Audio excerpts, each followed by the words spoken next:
Brought to you by Union Enzyme.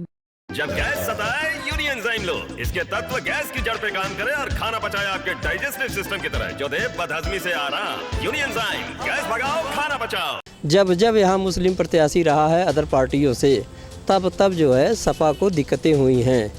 इस बार भी मुस्लिम प्रत्याशी रहा, लेकिन आप देखेंगे तो उसका बहुत कोई इफ़ेक्ट नहीं रहा है।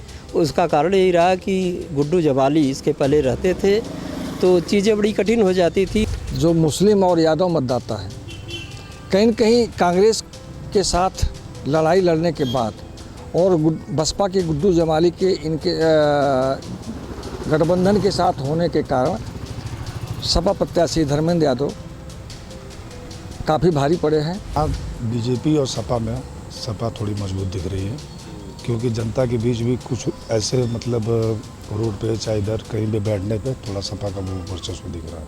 तो जहां आप खड़े हैं आजमगढ़, ये अल्लामा शिबली नोमानी और राहुल सांकृत्यायन की धरती, और यहां से तो फिलहाल समाजवादी पार्टी के टिकट पर चुनाव लड़ रहे धर्मेंद्र यादव जीत रहे। नमस्कार, मैं हूं राजीव कुमार और इस वक्त हम आजमगढ़ में हैं। अब बात करने के लिए हम हैं, आजमगढ़ लोकसभा सदस्य का चुनाव ख़त्म हो चुका है। जिस तरीके से वोटिंग हुई, कौन जीत रहा है कौन हार रहा है, समय समय पे रिपोर्टिंग के माध्यम से हमने आप तक पहुंचाई भी खबरें। अब क्या नतीजा निकलेगा, इस संदर्भ में बात करने के लिए हमारे साथ आजमगढ़ के सम्रांत पत्रकार लोग हैं, जिन्होंने अपनी लेखनी से आम जनता तक हर नब्ज को टटोलने का प्रयास किया। चाहे वो गली की बात हो, चाहे गलियारे की बात हो, या वो शहर की बात हो, या गांव देहात की बात हो।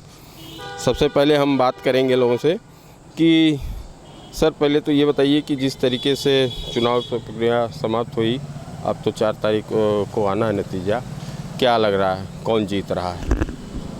देखिए राजू भाई, जहाँ तक आजमगढ़ का सवाल है तो निश्चित रूप से यहाँ का बड़ा सीधी लड़ाई है सपा और भाजपा के बीच में। उसके कई कारण भी हैं, जैसा आप सभी लोग जानते हैं। जिस तरह की बातें हैं, हम लोग पूरे इलाके में घूमे भी, लोगों से बात भी किए कई लोगों से। एक चीज़ बड़ा साफ आया सामने, एक चीज़ आई कि सीधे जो मान लीजिए जैसे गुड्डू जमाली हैं, तो एक सीधा बड़ा धर्मेंद्र को लाभ मिलता हुआ दिख रहा है।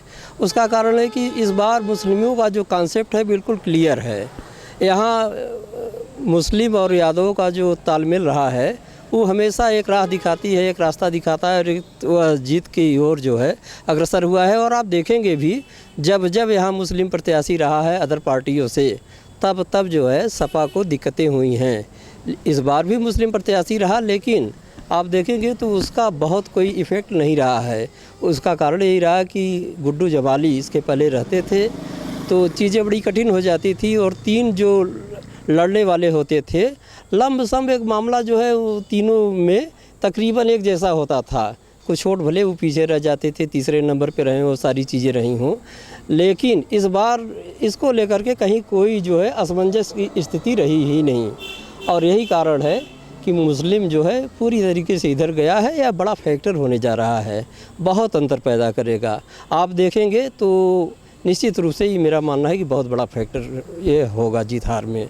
रह गई और सारी चीज़ें, तो कहीं भाजपा के निरहुआ दिनेश लाल यादव जी, और कहीं धर्मेंद्र यादव जो है थोड़ी अंतर 19-20 होते हुए दिख रहे हैं। लेकिन मेरा मानना है कि धर्मेंद्र को लग रहा है कि वो फिलहाल मेरी समझ से आगे चल रहा है। जो निरहुआ की पिछली जीत है उससे कोई फर्क नहीं पड़ता?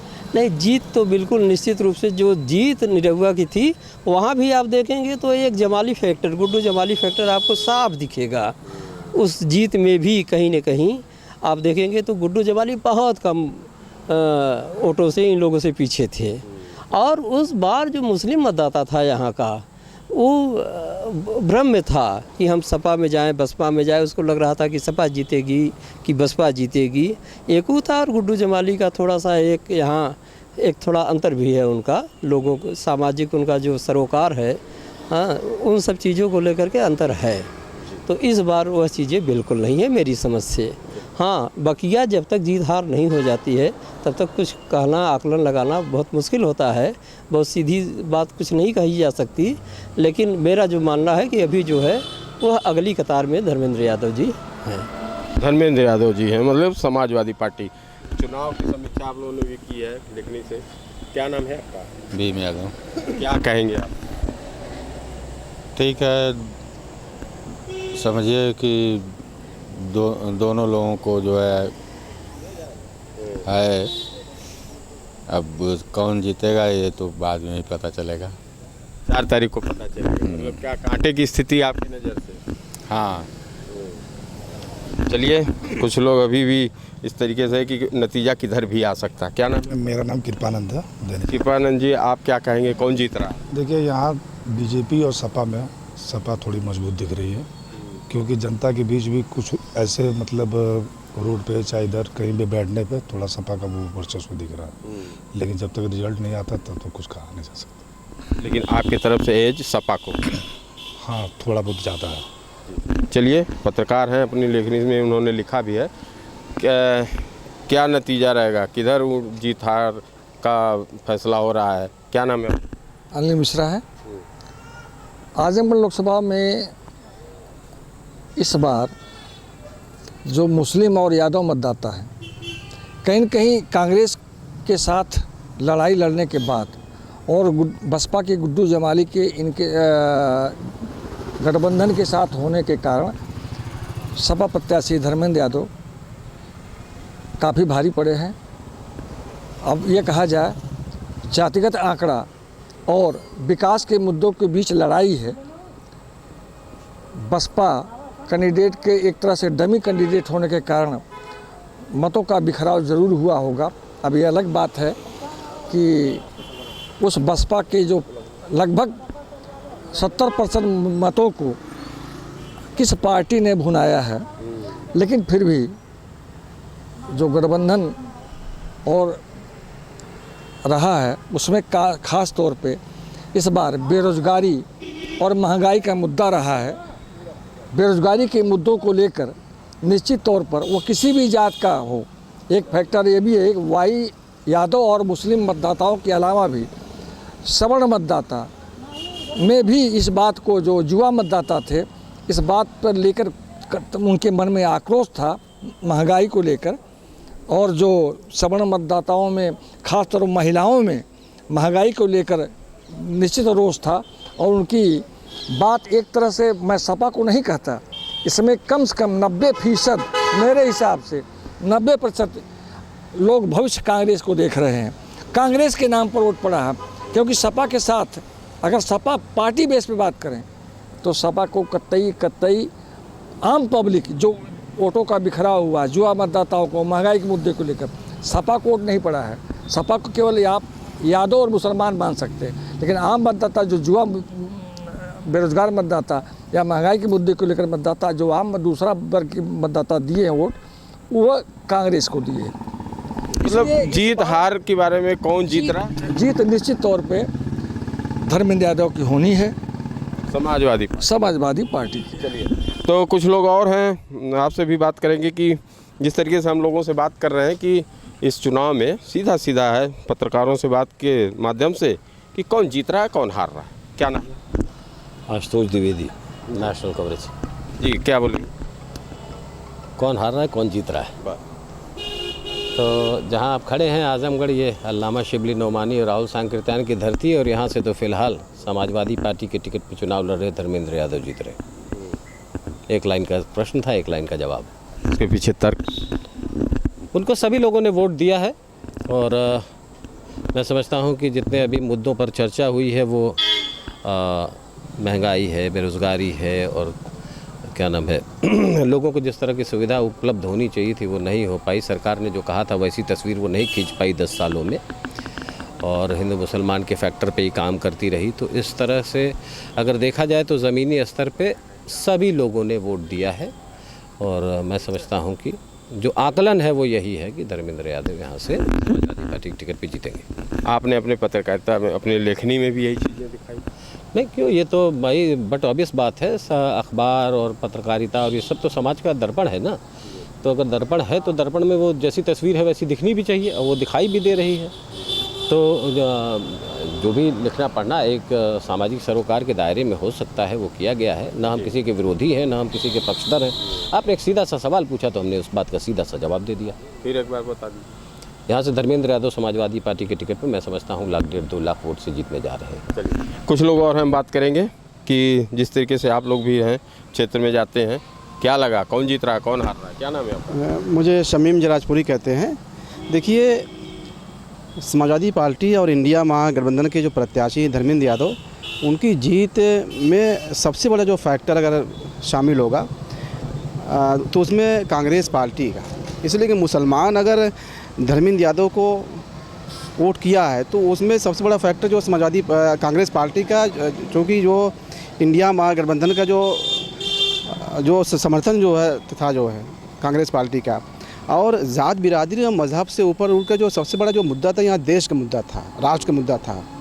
और जैसा कि आप जानते हैं कि यादव और मुसलमान ये बाउल क्षेत्र है, लेकिन धर्मेंद्र यादव को हम देख रहे हैं कि जो एससी हैं, जो बैकवर्ड हैं, जो अदर जो बिरादरियाँ, उनको भी कुछ न कुछ उनका भी वोट मिला है। तो इस तरह से धर्मेंद्र यादव, मेरा मानना है कि धर्मेंद्र यादव इस लड़ाई में, इस मुकाबले में आगे हैं। क्या मुस्लिम एक तरफा ही गए कि या उनके अंदर भी बंटवारा हुआ? नहीं, मुसलमान बटा नहीं, तकसीम नहीं हुआ है, एक तरफा गए हैं। और यादव और मुसलमान ये जो वोटर्स हैं, इनकी धर्मेंद्र यादव की जीत में ये फैसला कुन जो साबित होंगे। यही सवाल आपसे भी है। जिस तरीके से लोगों से मैंने बात किया कि पत्रकार तो हर खबरों पे हर नब्ज को टटोलने का प्रयास किए, आपने अपनी लेखनी से क्या लिखा और किसको एज दे रहे हैं, कौन जीत रहा है, कौन हार रहा है, एक लाइन का? देखिए, मेरा नाम विभाष है और ये तो स्पष्ट जब तक मतगणना न हो जाए आप नहीं कह सकते, क्योंकि पिछली बार भी जब चुनाव हुआ था, पिछली बार जो मध्यवर्ती चुनाव हुआ था, उस समय भी लोगों ने आकलन लगाया था, लेकिन वो लोगों का आकलन फेल हो गया। तो आपको प्रतीक्षा करनी चाहिए। और इस बार तो निर्णायक मतदाता जो होगा वो शेड्यूल कास्ट होगा, क्योंकि इस बार तो वो साइलेंट रहा है और उनके वोटों का बिखराव हुआ है, और इस समय निर्णायक वही होंगे इस चुनाव में। एज किसको जाता है, भारतीय जनता पार्टी को या समाजवादी पार्टी? नहीं, देखिए, ऐसा कि हम ये स्पष्ट रूप से नहीं कह सकते हैं, क्योंकि भाजपा ने भी अच्छा लड़ा है, सपा ने भी अच्छा लड़ा है, और एक तरफा वोट किसी को नहीं पड़ता है चुनाव में। ये तो संभव ही, अगर कोई कहता है कि वो तो या तो झूठ बोल रहा है या तो उसको आकलन नहीं है उस चीज़ का। एक तरफा वोट कोई देता नहीं किसी।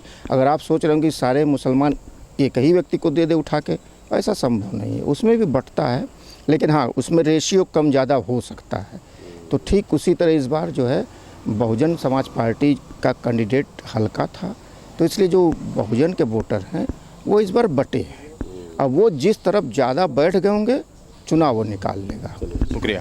तो मैं पत्रकारों से बात करने के लिए आया था और आजमगढ़ लोकसभा सदर सीट जो पूर्वांचल की सबसे हॉटेस्ट सीटों में रही है, जहाँ से एक तरफ भारतीय जनता पार्टी से दिनेश लाल यादव निरहुआ हैं, तो दूसरी तरफ से समाजवादी पार्टी के नेता धर्मेंद्र यादव हैं जो मुलायम सिंह नेताजी के परिवार से हैं, के बीच का मुकाबला बताया गया। कुछ पत्रकारों ने यहाँ पे समाजवादी पार्टी को एज दिया है, तो कुछ लोगों ने इसको दो राहे पे लिया के खड़े करने की 50-50 की बात कही है, तो कुछ ने भारतीय जनता पार्टी का भी नाम लिया। तो इनकी रिपोर्टिंग भी यही रही और कमोबेश 4 तारीख को नतीजा आना है, उसमें भी बहुत कुछ डिपेंड करता है और जो तस्वीरें हैं वो साफ भी हो जाएंगी। लेकिन जहाँ तक पत्रकारों का आकलन रहा, पत्रकारों ने अपनी पत्रकारिता से जो रिपोर्टिंग की है उनसे हमने बात किया और उनकी बात आप तक पहुँचाई है। राजीव कुमार, आजमगढ़, यूपी तक।